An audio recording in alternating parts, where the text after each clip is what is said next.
Professor Veltani stared at the ancient data crystal with growing confusion. As the galaxy's foremost xenoarchaeologist, she had spent decades studying extinct civilizations, but this particular case was troubling. The crystal contained fragments of what appeared to be a major galactic power from roughly 2 centuries ago. Advanced technology, vast territorial holdings, billions of citizens across hundreds of worlds. Yet there was no record of them anywhere else in the galactic databases. Computer cross-referenced these territorial markers with historical star charts. No matching civilization found in galactic records. The AI responded with its usual efficiency. Impossible. A civilization this advanced didn't just vanish without leaving traces.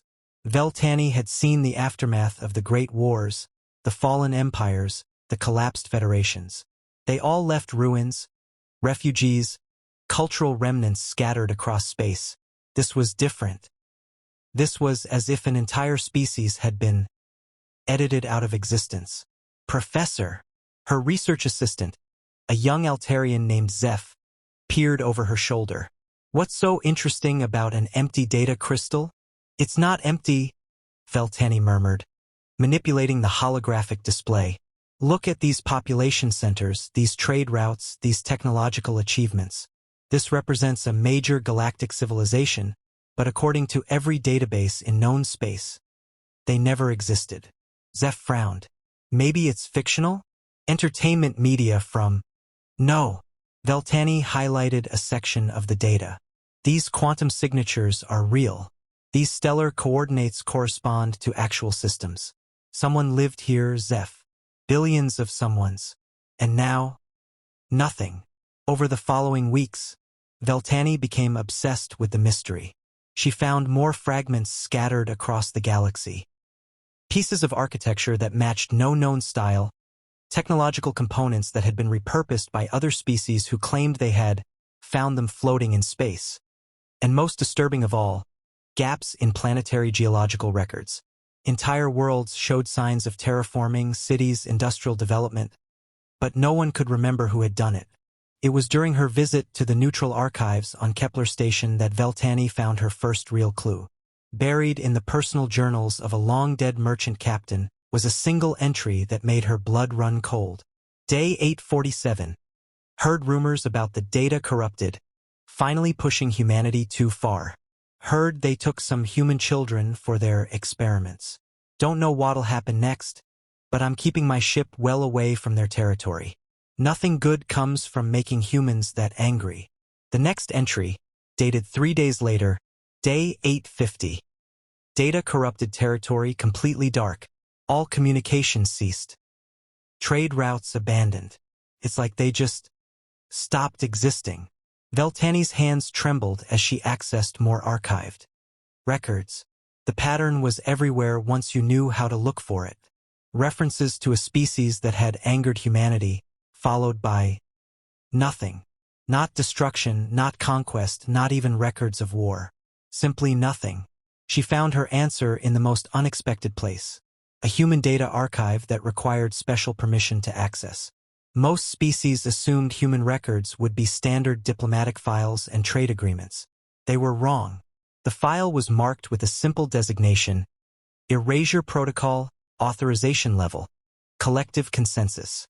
As Veltani read the document, she realized she was looking at something unprecedented in galactic history.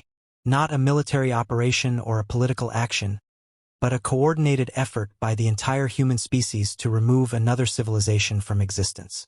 Not their bodies, that would be mere genocide. Their memory. The species designation redacted had made a fatal error 200 years ago. They had taken human children for biological experiments, believing humans were too primitive and scattered to retaliate effectively. Humanity's response hadn't been war. It had been something far more terrifying.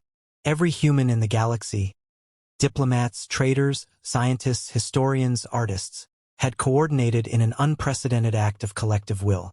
They systematically removed every reference to the offending species from galactic databases. They bought, traded for, or quietly stole every artifact. They convinced other species to forget treaties and trade agreements. But the most chilling part was how they did it.